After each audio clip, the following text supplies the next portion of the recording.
Welcome to the Unify Academy. आज के दिन हम लोग टॉपिक डिस्कस करने जा रहे हैं नरेशन। जैसे कि लास्ट वीडियो में हमने बात की थी कि इसके बारे में हम लोग सीखेंगे। इसमें होता क्या है कि हमें इसके दो ब्रांचेस हमें दिखते हैं। पहला ब्रांच होता है जिसे हम कहते हैं डायरेक्ट स्पीच, दूसरा होता है इनडायरेक्ट स्पीच। होता क्या है इसके बीच में? इसमें क्या होता है कि तीन लोग होते हैं, एक पर्सन, दूसरा पर्सन और तीसरा पर्सन है। देखते हैं तो ये जो पहला पर्सन है, ये जो दूसरा पर्सन है, ये इससे कुछ कहता है, यानी ये दो लोग आपस में बात करते हैं। ये दोनों क्या करते हैं? बात करते हैं। लेकिन जिसकी बात करते हैं वो कौन होता है? तीसरा पर्सन। यानी दो लोग किसी तीसरे पर्सन के बारे में बात कर रहे होते या किसी तीसरे टॉपिक के ऊपर बात कर रहे होते, यानी कुछ भी होगा लेकिन वो थर्ड टॉपिक होगा। अब कंफ्यूजन ये हो रहा कि ये लोग तीन लोग कैसे होगा, यानी ये तीन लोग का एक ट्रायंगल बन जाता है। अब वो कैसे होता है, क्या होता है, वो सारी डिटेल्स वन बाय वन इसके जो रूल्स हैं वो मैं एक्सप्लेन करूंगा। ये ग्रामर बहुत ही बड़ा ग्रामर होता है, इसीलिए इसके दो ब्रांच बनाया हूं, डायरेक्ट और indirect speech part 1 and direct और इनडायरेक्ट स्पीच पार्ट 2। तो पार्ट 1 में हम सिर्फ रूल्स के बारे में सीखेंगे, रूल्स होता क्या है वो सीखेंगे। हमको उस रूल का अप्लाई कैसे करना है वो हम लोग पार्ट 2 में सीखेंगे। इसीलिए हम लोग स्टार्ट करते हैं हमारा पहला टॉपिक, पार्ट 1 डायरेक्ट और इनडायरेक्ट स्पीच रूल्स।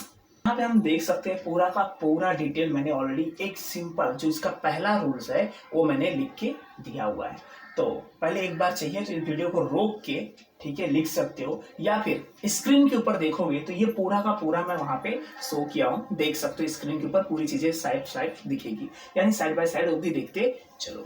चाहिए तो पूरा का पूरा रोक के वीडियो देख सकते हो और लिख सकते हो इसको, क्योंकि इसका बड़ा रूल्स होता है तो मैं एक साथ सब नहीं एक्सप्लेन कर सकता, इसलिए थोड़ा थोड़ा करके एक्सप्लेन कर रहा हूँ। ठीक है, तो चलो देखते हैं रूल्स में क्या दिया है। पहला दिया यहाँ पे फर्स्ट पर्सन। मैंने अभी बताया था कि इसमें तीन लोगों की बात होती है, राइट है। तो तीन लोगों की बात होगी तो वो तीनों लोग कौन कौन से होंगे? एक कोई पहला व्यक्ति होगा जिसे हम मान सकते हैं कि वो आई हो सकता है या वी हो सकता है, यानी वो हम अपने लिए इस्तेमाल करते हैं। यानी फर्स्ट पर्सन जो भी सेंटेंस में दिया रहेगा उसमें जो पहला व्यक्ति रहेगा, जैसे मैंने कहा I said to Mahesh, I said to Mahesh, मैंने महेश से कहा। पहला पर्सन जो होता है वो किसके हिसाब से चेंज होता है? सब्जेक्ट के हिसाब से। किसके हिसाब से बदली होगा? सब्जेक्ट के हिसाब से। क्लियर? अब बोलोगे इसमें हमें सब्जेक्ट क्या होता है, ऑब्जेक्ट क्या होता है, या सब क्या होता है, तो हमारा जो सबसे पहला वाला वीडियो है, सबसे फर्स्ट, वो वीडियो को देख लेना, उसमें तुम्हें इसके बारे में इजीली एक्सप्लेनेशन मिल जाएगा। तो देखते हैं सबसे पहले किसके थ्रू होगा? सब्जेक्ट। दूसरा क्या होता है? सेकेंड होता है जो होता है यू, यानी सेकेंड पर्सन जो होता है वो किसके थ्रू बदली होगा? ऑब्जेक्ट। पहला किसके थ्रू बदली होता है? सब्जेक्ट। दूसरा किसके थ्रू बदली होगा?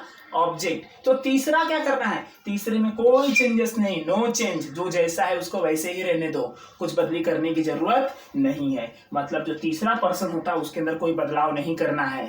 ठीक है, तीसरे पर्सन में कोई बदलाव होगा नहीं। पहला पर्सन सब्जेक्ट के हिसाब से बदली होगा, दूसरा पर्सन ऑब्जेक्ट के हिसाब से बदली होगा, और तीसरा पर्सन में कुछ नहीं करना है, वो वैसे ही रहेगा, उसमें कोई लेन देन करना नहीं है, कुछ भी चेंजेस करना नहीं है। हम लोग जो देखेंगे इसमें जो दिया गया है, इस रूल्स में क्या बोला गया है? This rule work in only simple sentence, यानी ये सिर्फ कौन से सेंटेंस पे वर्क करेगा ये नियम? सिर्फ और सिर्फ सिंपल। चलो देखते हैं, पहले वर्ड्स दिया है, फिर चेंज करना है, हमें चेंज करेंगे तो ये सेट टू दिया रहेगा, यहाँ पे क्वेश्चन में ये दिया रहेगा, हम जब बदली करेंगे तो ये आएगा। ठीक है, और कॉमा ध्यान देना, हम बताया ना अभी इन्वर्टेड कॉमा रहेगा, उसके नीचे एक छोटा स्मॉल कॉमा रहता है, वो जो कॉमा रहेगा उसकी जगह पे क्या करना है? उसकी जगह पे ये यूज करना है। तो कुछ नहीं करना है, खाली इतना याद रखो जैसा ये रूल्स बनाया गया है इसको पहले ऐसे ही लिख लो, रोक के वीडियो देख सकते हो, अदरवाइज स्क्रीन के ऊपर भी देख सकते हो, स्क्रीन के ऊपर क्लियर कट दिखेगा ये सब चीजें। तो वैसे जैसे दिया गया खाली वैसे पहले नोटबुक में सिर्फ लिख डालो। लिखने के बाद कैसे अप्लाई करना है मैं उसके बाद के सेशन में एक्सप्लेन करूंगा कैसे करना है। ठीक है, अब हम लोग क्या करेंगे देखते हैं ये वाला session. This rules work only in interrogative sentence. Interrogative sentence की अगर बात कर रहे हैं तो याद करो, हमने जब ये पहला लेक्चर, फर्स्ट लेक्चर जो इस वीडियो का पहला लेक्चर हुआ था उसमें बताया गया कि टाइप्स ऑफ सेंटेंस क्या थे। टाइप्स ऑफ सेंटेंस में हमने पढ़ा था डिक्लेरेटिव और असर्टिव सेंटेंस, सेकेंड था हमारा इंट्रोगेटिव सेंटेंस, थर्ड था हमारा इंपेरेटिव सेंटेंस एंड फोर्थ था हमारा एक्सक्लेमेटरी सेंटेंस। तो जो हमने इंट्रोगेटिव सेंटेंस देखा था वो इंट्रोगेटिव सेंटेंस में क्या था? प्रश्नवाचक वाक्य। प्रश्नवाचक वाक्य, ऐसे वाक्य जिसमें क्वेश्चन पूछा जाता है या किसी चीज के बारे में इंक्वायरी की जाती है, that is called as interrogative sentence. ऐसे सेंटेंस को कहते हैं इंट्रोगेटिव सेंटेंस। तो उसमें जो वर्ड दिया रहता है तो वहां पे हमें क्या क्या चेंज करना है। क्वेश्चन में दिया रहेगा सेट टू और क्या दिया रहेगा, कॉमा दिया रहेगा या कुछ भी दे सकता है, ठीक है। तो वहां पे हमें चेंज करते टाइम क्या क्या करना है, ठीक है। तो वहां पे क्या करना रहेगा, हमें सेट टू की जगह पे लिखना पड़ेगा आस्क्ड, ठीक है। और कॉमा की जगह पे इफ या वेदर, जैसे कि हम बोल सकते हैं ना, ये अभी किस में आएगा, अब तुम सोच रहे होगे कि ऐसे में कौन से क्वेश्चन में आएगा, राइट। तो कैसा किस टाइप का क्वेश्चन दिया, जैसे मैं बोला have you done your work, क्या तुमने अपना काम कर लिया, क्या तुमने, यानी स्पेलिंग से चालू है, यानी एसनो टाइप क्वेश्चन। अगर एसनो टाइप क्वेश्चन आएगा तो यही यूज करना है, ऊपर वाला, ठीक है। कौन सा यूज करोगे, एस नो टाइप। अगर एस नो टाइप क्वेश्चन आया तो उसमें यही यूज करोगे फर्स्ट लाइन का, ठीक है। फर्स्ट लाइन का यूज कहां होगा, एस नो टाइप क्वेश्चन में होगा, क्लियर। अब आते हैं हम लोग दूसरा वाला क्या दिया है, तो सेट टू आस्क्ड सेम है, कोई दिक्कत नहीं है, सेट टू की जगह पे आस्क्ड लिखना है, लेकिन कॉमा की जगह पे क्या बोला है, डब्ल्यू एच टाइप वर्ड लिखो। अब डब्ल्यू एच टाइप वर्ड मतलब क्या होगा, याद है हमने इसके पहले के वीडियो में हमने पढ़ा है, डब्ल्यू एच टाइप क्वेश्चन, ठीक है। तो ये जो डब्ल्यू एच टाइप क्वेश्चन जो हमने पढ़ा है, वही डब्ल्यू एच टाइप में जो हमने पहले क्या लिखते थे, व्हाट, व्हेन, वेयर, हु। तो ये जो वर्ड होते ना, यही वर्ड हमें क्या करना है, कॉमा की जगह पे लिखना है और कुछ करना नहीं है। वही वर्ड से हम क्या करें, उसको जोड़ देंगे, ठीक है, क्योंकि वो क्या करता है, हमारा डबल डबल काम करता है, क्लियर। तो यानी इसमें डब्ल्यू एच टाइप वर्ड होगा और इसमें क्या होगा, yes no type. Doubt clear हो गया। चलो अब हम लोग इसके बाद का तीसरा रूल सीखेंगे। डायरेक्ट और इनडायरेक्ट स्पीच सीखने के लिए सबसे इंपॉर्टेंट जरूरी हमें टेंस। अगर टेंस आता है तो हम डायरेक्ट और इनडायरेक्ट स्पीच आराम से कर सकते हैं बिना किसी टेंशन के। अगर वो नहीं आता है तो हम कितना भी रूल सीख ले, कितना भी नया फॉर्मूला अप्लाई कर ले, वो कभी नहीं आने वाला है।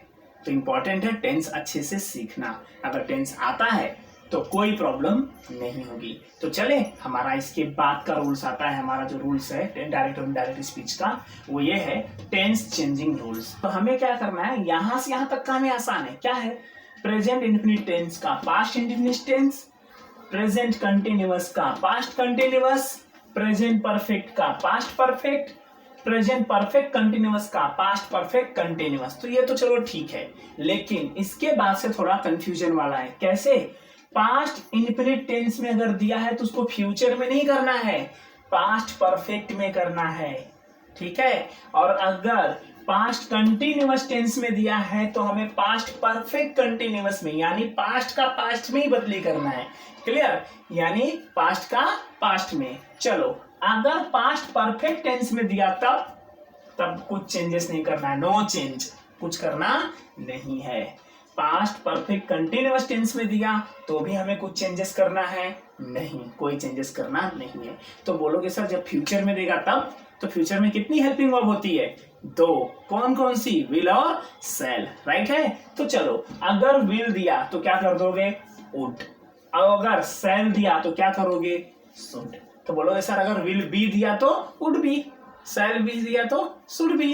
क्लियर है, डाउट क्लियर, बस इतना ही करना है। अब हमारा आखिरी और सबसे लास्ट रूल्स है यूनिवर्सल ट्रूथ।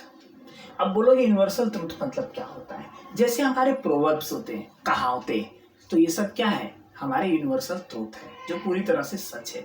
अगर कहीं तुम्हें ऐसा वर्ड लिखा हुआ मिल जाए इन्वर्टेड कॉमा के अंदर, तो इसको बदलने की जरूरत नहीं है। यानी जैसे एग्जांपल में मैंने यहाँ दिया हुआ है, honesty is the best policy, honesty is the best policy. तो इसमें कुछ बदलाव करना है हमें नहीं, इसमें नहीं प्रेजेंट का पास्ट बना देना, ठीक है। ऐसा बना दोगे तो रॉन्ग हो जाएगा, क्योंकि कहावतें हैं ये, तो कहावतों में हमें बदलाव करने की कोई जरूरत नहीं होती। यानी अगर ऐसा कुछ लिखा हुआ मिला तो क्या करोगे, सीधा नो चेंज, कोई बदली करने की जरूरत नहीं है।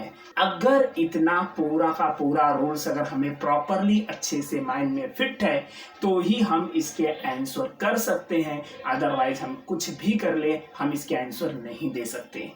ओके, तो बी रेडी। ठीक है, अब मैं इन सारे रूल्स का अप्लाई कैसे करेंगे ये मैं इसके पार्ट नंबर 2 डायरेक्ट और इनडायरेक्ट को जो हम चेंज करेंगे उस सिचुएशन पे मैं बताऊंगा कि इसमें कैसे करना है। तो इसका जो पार्ट 2 वीडियो है उसमें पूरा डिटेल में बताऊंगा। अब ये सोच रहे होंगे कि मैंने इस वीडियो में क्यों एक्सप्लेन नहीं किया है, रीजन यही है कि वीडियो ऑलरेडी बड़ा हो चुका है, बहुत ही बड़ा हो चुका है, तो ये वीडियो में कोई भी चीज एक्सप्लेन नहीं कर पाऊंगा। ठीक है, तो इसीलिए इसका अप्लाई हम नेक्स्ट वीडियो में करेंगे और उसको रूल्स को अच्छे से सीखेंगे। तो जितने भी स्टूडेंट हैं ये सारे रूल्स को अपने नोटबुक में एक सिस्टमैटिक ढंग से, जैसे प्ले हुआ था वीडियो स्टेप बाय स्टेप, वैसे स्टेप बाय स्टेप लिख के रखना। जब इसके एग्जाम्पल्स में एक्सप्लेनेशन करूंगा तो वहां पे ये पूरा का पूरा डिटेल में समझ में आ जाएगा। कुछ ज़्यादा मेहनत नहीं करना है, बहुत ही ईजी होगा, सॉल्व करना बहुत ईजी होता है, बस खाली रूल्स समझना डिफिकल्ट है। ठीक है, मेन प्रॉब्लम है किसी बच्चे को रूल्स ही नहीं क्लियर होते जिसके वजह से वो कर नहीं पाता है। क्लियर, तो बेटर है कि अभी से रूल्स की एटलीस्ट माइंड में तैयारी करके रखो। अगला वीडियो जो रहेगा इसके बाद का सेशन जो होगा डायरेक्ट और इनडायरेक्ट स्पीच पार्ट 2, ठीक है, जिसमें पूरा फुल एक्सप्लेनेशन हो जाएगा फटाफट, वो हम करेंगे। ठीक है, और उसके बाद हमारा एक छोटा सा टॉपिक है जिसे हम कहते हैं figure of speech. Figure of speech ये जो है इसे हम हिंदी भाषा में कहते हैं अलंकार। ठीक है, वन ऑफ द सेम, जैसे हिंदी भाषा में हम अलंकार कहते हैं उसी को इंग्लिश भाषा में कहते हैं फिगर ऑफ स्पीच। इसके बारे में भी एक्सप्लेनेशन करूंगा। बहुत सारे होते हैं लेकिन हम पूरे के पूरे नहीं, पर जहां तक होगा वहां तक मैं इसमें एक्सप्लेन करने की कोशिश करूंगा ताकि जल्द से जल्द इसको कंप्लीट किया जा सके। ठीक है, तो उसके बाद हमारा सेशन चालू हो जाएगा राइटिंग स्किल। तो बी वेयर, बी रेडी। और सबसे बड़ी जरूरी बात है, जो लोग अभी तक देख चुके हैं और जो लोगों ने नहीं देखा होगा, इस पूरे वीडियो को ध्यान से सिस्टमैटिक देखें और ज़्यादातर हो सके अगर जो पहली बार देख रहे होंगे वो शुरू से देखें, क्योंकि बीच में देखना या आखिरी वीडियो से शुरू करना ये कुछ भी समझ में नहीं आने जैसा होगा। यानी कि कुछ भी समझ में नहीं आएगा, कितना भी कोशिश कर लोगे कन्फ्यूजन ज़्यादा बढ़ेगा। तो बेटर है शुरू से देखो। मैंने इसके लिए स्टार्टिंग से हर एक स्टेप कंप्लीट करते आया ताकि जो चीज़ें मुझे यहाँ जरूरत पड़ेगी डायरेक्ट और इनडायरेक्ट स्पीच में वो ऑलरेडी मैंने एक्सप्लेन करा के दे दिया है। बस खाली क्या करना है उस चीज़ हमें सीख के रखनी है और यहाँ पे उसी चीज़ का सिर्फ क्या करना है, इम्प्लीमेंट करना है। जैसे जैसे अप्लाई करते चले जाएंगे वैसे वैसे हमारा सोल्यूशन बनते जाएगा। तो मिलेंगे अगले वीडियो में। जिनके पास अभी तक ये नहीं पहुंचा है वहां तक इसको पहुंचाओ और फटाफट आगे हम लोग चलेंगे। ठीक है।